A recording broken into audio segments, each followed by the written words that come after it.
Welcome, welcome, welcome. So glad that you can stop in today and talk to me on this live session. And we're going to talk about money. The money secrets that most people don't know. You know, when people dream of making more money, they think of obvious things like stuff you can buy, the freedom you'll get, and all the other stuff that's related to that. Some very subtle mindset changes that happen as you make more money. And it's stuff that people often don't talk about.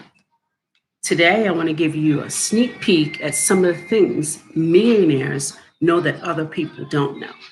And I've been around a lot of millionaires who, in the housing industry, are making money hand over fist, and they are millionaires. If you have a problem that money can solve, you don't have a problem. They don't think about insurance. They don't think about if their tooth falls out. They don't think about those things because they have money. So why am I talking about this today? Because I'm telling you to use your money. That's what it's for. Buy back your time, buy expertise, get education, learning, hire an expert to teach you how to do something, or better yet, to do it for you. See, I'm a great resourcer. I love to outsource things. If I can't do it well, I'm definitely going to outsource it to someone that I know and trust. So you can do the same thing. Use your money to make your life better, to acquire freedom, to acquire more money.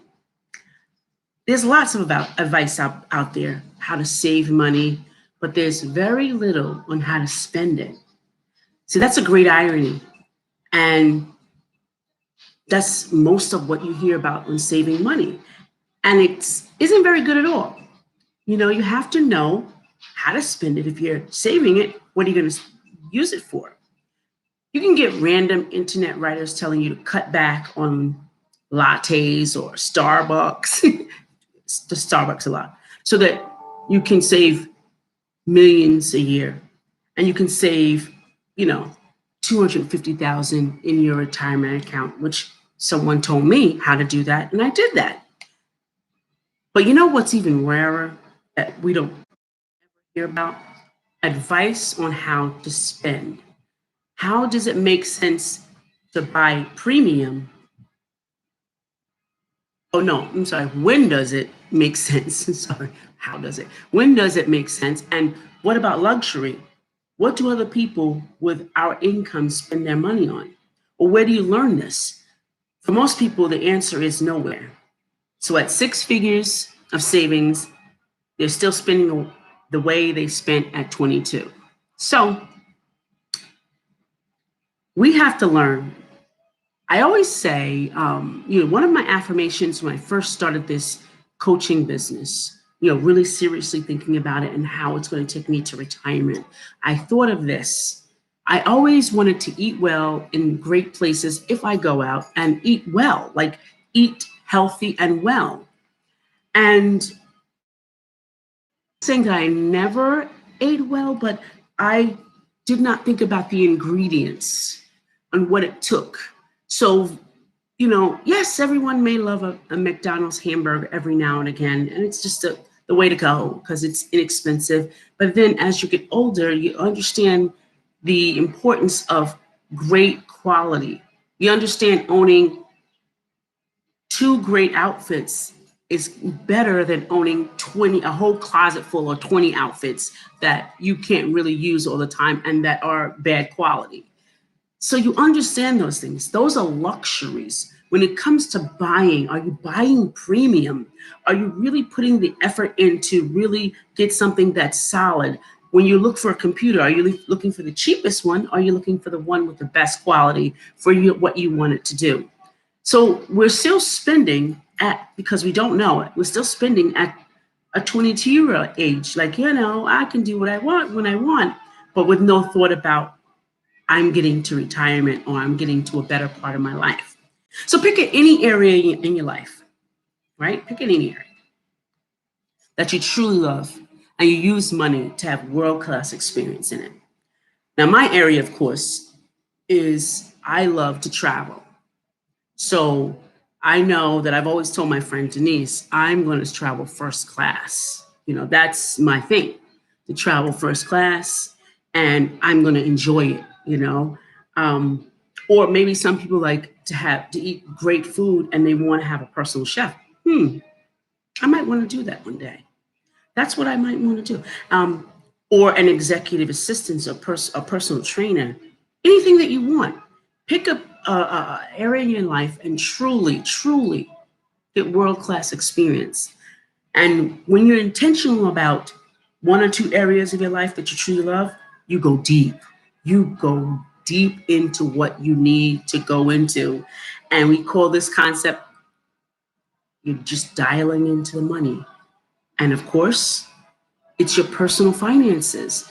See, I call that one of the 5 pillars in my life that I had to get dialed back on. I had to really look into working on the money concept, because money was always taught to me as the bad thing, as the evil, precipitator of all problems in life, and that I had to be poor and had to be poor in spirit in order to do that.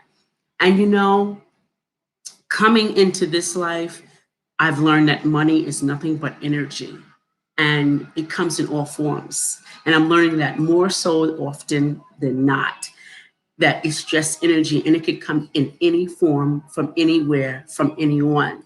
And it's great. The more successful you become, the less you can afford to do the things you used to do. Now, does that make sense? The old things that you used to do, and you become successful now in this place, you can afford to make the same, I guess, conscious decisions not to have the best. Brian Tracy says, as I become more successful, I couldn't afford to do things I used to, like mowing the lawn. As your earnings increase, your calculus of time versus money will change, and it should. Look at people 1 and 2 levels above you and study how they live. That's what I've done. I studied how people in above levels, every time I make my yearly affirmations, I study those people above me, how they really live. Are they mowing their own lawn? No. And it's not because they're pious or they're above the other person. It's because me putting that time in mowing my lawn, if I don't like doing it, I don't know, if I don't enjoy doing it and it doesn't give me joy, I can bless someone else to do that for me. And then I can do something that I love to do. Chances are when you reach that same level, you make similar choices. Because I have. I really have. I have really looked above that, and I have really understood what that level was, that I can actually bless someone else to do what I can't do and happily do it. If you're still agonizing over $20 charges while earning 6 figures, you've made a big mistake. If you're agonizing about a lamb chop, literally a lamb chop that you enjoy, that makes you happy and gives you the memory, the full memory, be agonizing over that, you've made a big mistake. Making money isn't that hard. See, when I was chasing money and when I was running it down and looking in every nook and cranny, asking people, begging people, just agonizing over it, I made no money. And I was in a place to do it. I was in the place to do it, to make money. And I remember the free times I had when I was raising my children as a single mom, and I had 2 real estate offices. And I had about, I think, 15 in one and about 10 in the other one. And I never chased money. It wasn't like that. I was so busy, not busy, but occupied with helping other people to become productive. Because if they became productive, I was productive. And I was kind of blessing their lives and making it well-rounded. When that happened, I was making well over $10,000 a month for myself. That's not talking about my office expenses and all of that. I'm talking about for myself. So I kind of rewrote the story, but along the way, life got in the way. And now I'm back to where I was. I am really rewriting my inner story. You know, money is not hard to make. We make it difficult by putting different, I guess, clauses on it. Like we add, if we do this, we'll do that. You know, it's always an if or an exchange.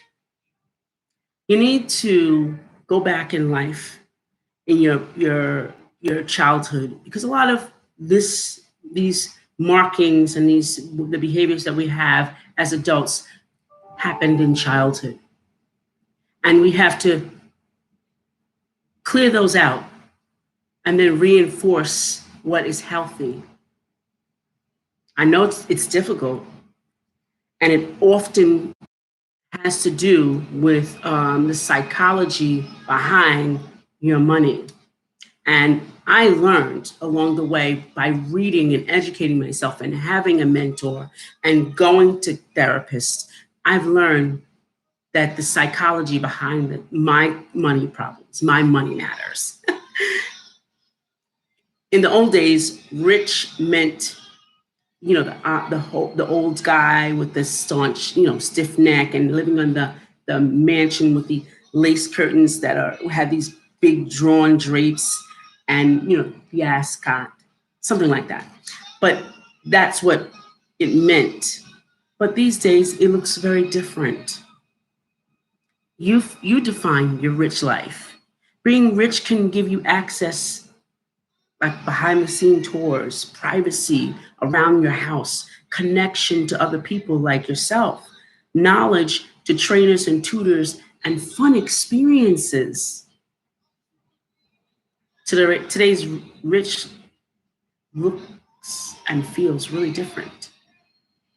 Take a look at yourself in the mirror. You can be rich today. You have to decide how to design your life. You see, your kids' experience will be very different from yours.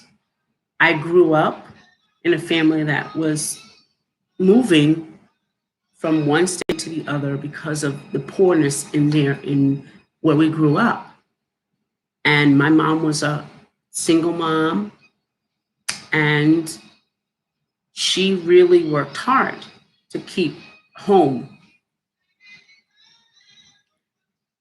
We ate fairly well, and we really didn't want for nothing. I guess we didn't know to want more. We weren't privileged. So whatever we received, we kept it, and we kept it nice, and we appreciated it. So it was different for me. And I don't know if that's middle class or not, but I do know that we didn't suffer financially. But I often worried about how much my mom was working. I know my children will have a different experience with me. Um, and then my grandkids will have a different experience of how money is. But along the way, we're teaching them about their money matters, you know. And that's what I talk to my children about a lot. And they're older. My son turned today 40, and we talk about money matters all the time. We talk about the energy, what that energy brings to him, and why he does or doesn't do certain things regarding money. So it's a talk that we all should have with our children, with our friends. Some things don't change, and money doesn't mean everything in life is going to be gold plated. I don't care if you're eating organic meat or type of socks you wear, you know, or vegan shoes. One of my favorite things to spend money on is really earrings. So I love spending money on different exotic earrings. And you'll have some things that you know, won't change because you enjoy them. But If you really look at how rich that you can really be, you have to really begin to look at your life. And it's okay to buy something that you want. You know, it's okay that I love yoga clothing now because I'm always concerned about how comfortable I am. I love them. And it's okay. Not everything has a return on investment. You know, everything can't be calculated that way. But some things like this earrings and the yoga gear, the more you accumulate, the fewer people can talk about, you know, and the fewer things that you have to worry about cleaning, you know. That's how I feel. The fewer things you have to worry about pulling out of the closet. I became a minimalist when I moved to China for a year. That taught me right there that you don't have to have that much to live and to look beautiful, to look nice, to dress nice, to be nice. You don't have to have all of that stuff spilling all over. You don't have to have all that. And I was so grateful for the experience. I've learned so much just from living there. The internet, let's take that for instance, is built for people who want to cut back on the amount of things they want to buy. So, like, say you go on the internet and you see a pair of earrings. You can see those very same pair for the least amount of money somewhere else. So it has a gambit of the same earring for different prices. You know, what I look for is the quality and just the authenticity of the item. So, with that in mind, with finances, you do the same thing. You know, you do with money, you do the same thing. It's all about the energy. You need to win in this treadmill of real life of personal finances. What the advice that you're getting now about, you know, what you should do with it is, you know, really what you should be working on. How you can increase your value. That's really what it's about. How you can use that money to increase your value.